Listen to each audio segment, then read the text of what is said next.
हमारे चैनल को सब्सक्राइब करें और बेल नोटिफिकेशन को ज़रूर दबाएं। ज्योतिष रतन केंद्र चैनल पर हमारे आप सभी प्रिय दर्शक गणों का बहुत बहुत हार्दिक स्वागत और अभिनंदन। प्रिय साथियों, मैं हूं आचार्य पंडित सर्वदानंद शर्मा। मेरी ओर से भी आप सभी को बहुत बहुत प्यार भरा नमस्कार। तो साथियों, आज की चर्चा है आपके अपने मंथली राशिफल को लेकर के, और ये मंथली राशिफल है अगस्त 2024 का। तो साथियों, इस अगस्त 2024 में जो आप हमारे तुला लगन राशि के मित्र हैं, जिनका कि लिब्रा असेंडेंट है, वे अगस्त 2024 में किस प्रकार के रिजल्ट्स का सामना करेंगे, कितने शुभ प्राप्त होंगे, किस क्षेत्र में, किस में अशुभ प्राप्त होंगे, ये सारी चर्चा हम आपके साथ करेंगे। और अंत में भी आपको देंगे कुछ आसान सरल उपाय, जैसा कि हम हमेशा देते हैं। तो जो भी आप में से हमारा प्रोग्राम देखते हैं, ये मंथली राशिफल वाला, उनको पता है कि अंत में जो हम उपाय दिया करते हैं, अगर आप उन उपायों को पूरे शिद्दत के साथ, पूरी श्रद्धा के साथ, बिना मन में कोई स्वार्थ लिए उनको करते हैं, तो उसका लाभ निश्चित रूप से आपको प्राप्त होगा। तो प्रिय साथियों, जैसा कि आप और हम सब जानते हैं कि हमारे जीवन में जो भी अच्छे और बुरे परिणाम हमको प्राप्त होते हैं, वो सब हमारे ग्रहों के द्वारा ही होते हैं। आसमान में ग्रहों की अगर अच्छी स्थिति है जिस ग्रह की, उससे संबंधित अच्छे परिणाम प्राप्त होंगे। जिस ग्रह की स्थिति कमजोर है या अशुभ है ऊपर, उससे संबंधित अशुभ परिणाम प्राप्त होंगे हमें जीवन में अपने। ये सीधा सीधा सा इसका थ्योरी है। तो प्रिय साथियों, हमने चार्ट जो तैयार किया है वो ठीक आप हमारे स्क्रीन पे देख पा रहे हैं पीछे हमारे। ये तुला लगन राशि के जातकों का चार्ट है। इसमें ग्रहों की स्थिति को बहुत स्पष्ट रूप से हमने दर्शाया है, कौन सा ग्रह इस महीने किस राशि में है, किस भाव में है, किस ग्रह के साथ अपना संबंध बना करके बैठा है या वो अकेला बैठा है। और ये भी आपको बताएंगे जब अब आगे बात चर्चा आपके साथ करेंगे कि कौन सा ग्रह इनमें से अपना राशि परिवर्तन करेगा इस महीने। यूँ तो कोई ना कोई ग्रह करता ही रहता है अपना राशि परिवर्तन प्रत्येक माह, और सूर्य तो हर महीने करते ही हैं, उनका तो होना ही होता है।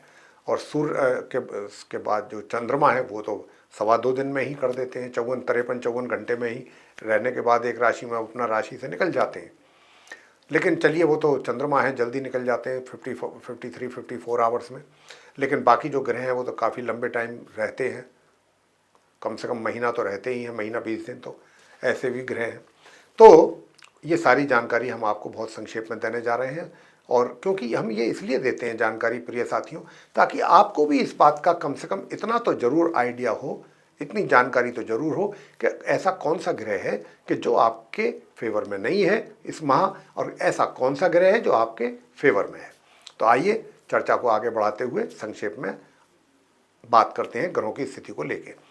तो जैसा कि आप इस चार्ट में अपने देख पा रहे हैं, तुला लगन राशि के जातक कि जहाँ 4 नंबर लिखा है, ये कर्क राशि होती है, इसके स्वामी चंद्रमा होते हैं, सूर्य वहाँ पर विराजमान है और ये 10th हाउस है।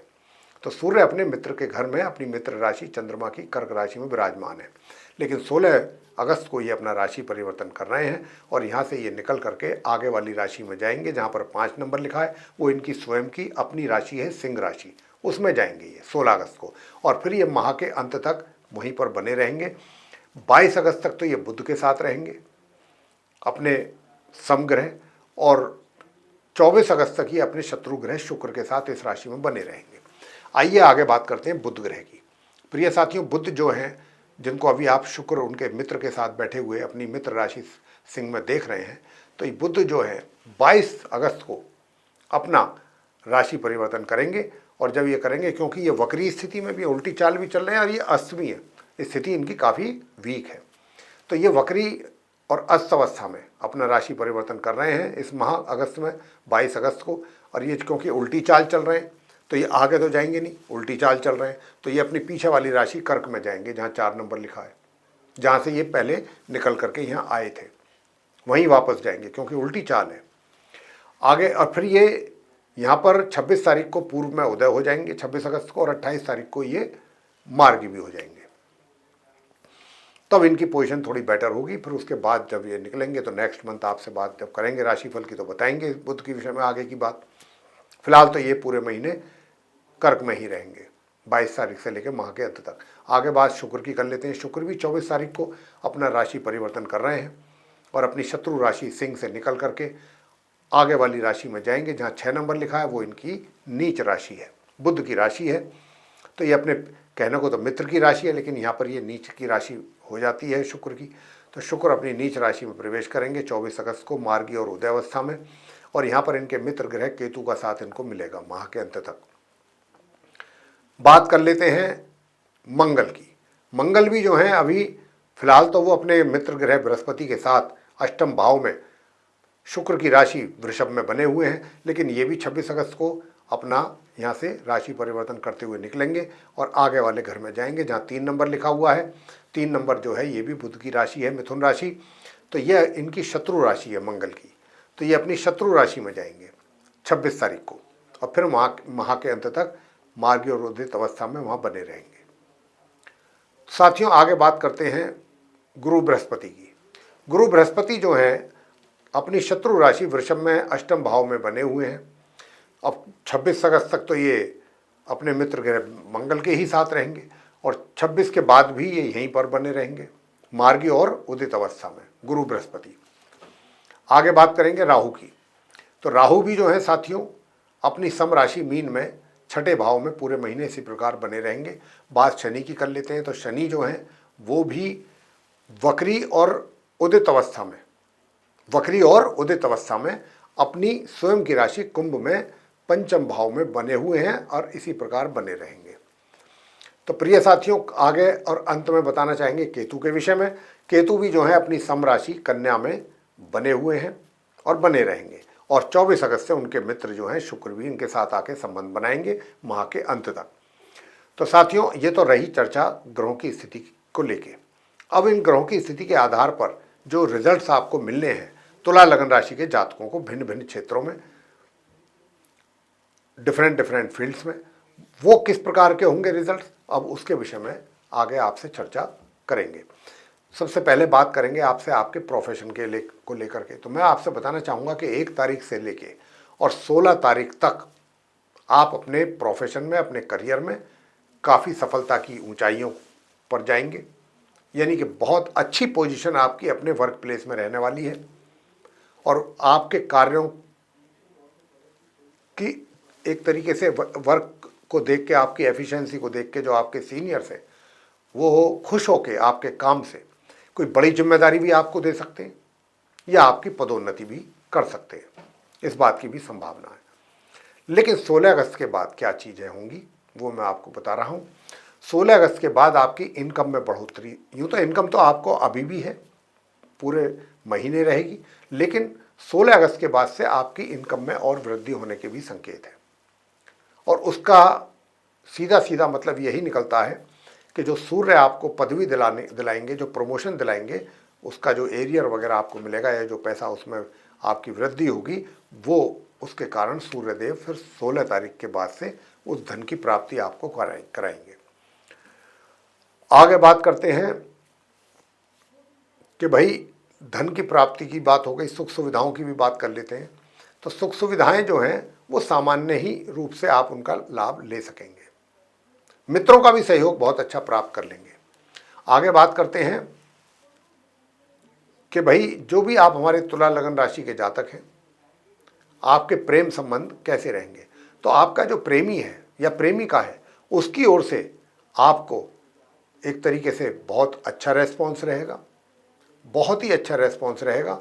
हालांकि कोशिश आपकी भी रहेगी, लेकिन उतना अच्छे ढंग से और उतना तरीके से आप उनको रेस्पॉन्ड नहीं कर पाएंगे। इसका कहीं ना कहीं एहसास आपको होगा कि भाई मेरी तरफ से कुछ कमी जरूर बन रही हुई है, मेरे मित्र की ओर से कमी नहीं है, लेकिन शादी का, विवाह का योग नहीं है, तो इसलिए शादी तो नहीं हो सकती, लेकिन आपके जो संबंध हैं वो अच्छे बरकरार बने रहेंगे।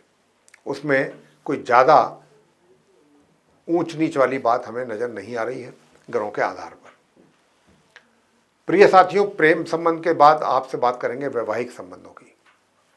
तो अगर आपके वैवाहिक संबंध का मैं बात करूं तो देखिए, वैवाहिक संबंधों में वैसे तो सब कुछ ठीक है, कोई ज़्यादा विशेष प्रॉब्लम नहीं है, लेकिन थोड़ा सा बीच बीच में आपको अपने पेशेंस और धैर्य का परिचय देना है। बीच बीच में कुछ टेंशन हो सकती है, इसकी संभावना है, तो वो ना हो इसका ध्यान रखिए। उपाय हम आपको देने जा रहे हैं, उपाय आप करेंगे तो उससे लाभ मिलेगा। प्रिय साथियों, पारिवारिक सदस्यों की बात कर लें तो पारिवारिक सदस्यों के साथ भी पूरे महीने मतलब एक तरीके से मध्यम रिलेशनशिप बनी रहेगी। और इस मध्यम रिलेशनशिप होने से धन का भी आप संचय कर पाएंगे अलग से अपने लिए, जो भी इनकम आपको हो रही है। संबंध भी आपके पारिवारिक अच्छे बने रहेंगे। आगे बात करते हैं शिक्षा की। प्रिय साथियों, मैं बताना चाहता हूं कि शिक्षा में जो कमी थी, अब वो कुछ बुध और शुक्र के कारण विशेष रूप से 1 तारीख से लेकर 24 तारीख के बीच में आपको कुछ पहले के कंपैरेटिवली बेटर रिजल्ट्स मिल सकते हैं। पढ़ाई भी में भी आपके सुधार होगा, ये भी आप महसूस करेंगे। आगे बात करेंगे संतान को लेके, तो संतान की ओर से भी मिले जुले परिणामों की प्राप्ति के योग बनते दिख रहे हैं माता पिता के लिए। प्रिय साथियों, स्वास्थ्य की बात करें, स्वास्थ्य आपका बिल्कुल सही रहेगा।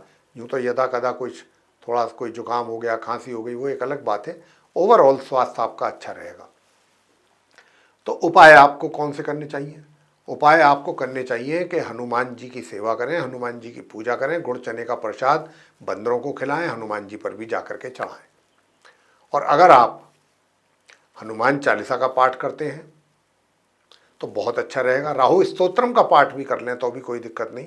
और राहु स्तोत्रम अगर आपके पास उपलब्ध नहीं है तो आप शनि स्तोत्र का पाठ तो अवश्य ही करें। और शनि स्तोत्र अगर आप नियमित रूप से करते हैं, लेकिन इसको घर में ना करके किसी भी धार्मिक स्थल में जाएं या शनि मंदिर में जाएं, वहाँ जा कर के करें, तो ये उपाय आपके लिए बनते हैं। प्रिय साथियों, तो मैं आपसे इतना ही कहूँगा तुला लगन राशि के जातकों को कि अगर आपको ये राशिफल वाली चर्चा पसंद आई है तो लाइक ज़रूर करें और चैनल को भी सब्सक्राइब करना ना भूलें। अधिक से अधिक मात्रा में आप इस वीडियो को अगर शेयर करते हैं दूसरे लोगों में तो वे भी इस जानकारी का लाभ ले सकेंगे। और यदि आप ऐसा चाहते हैं कि आने वाले दिनों में जो भी वीडियोस हमारे बनते हैं वे सारे वीडियोस विद नोटिफिकेशन समय रहते आप तक पहुंच पाएँ और आप उन सभी वीडियोस का लाभ ले सकें, तो उसके लिए साथियों बेल आइकन ज़रूर पुश कर दें। तो इसी के साथ हमारे आप सभी प्यारे साथियों का बहुत बहुत सहृदय धन्यवाद। जय माता दी।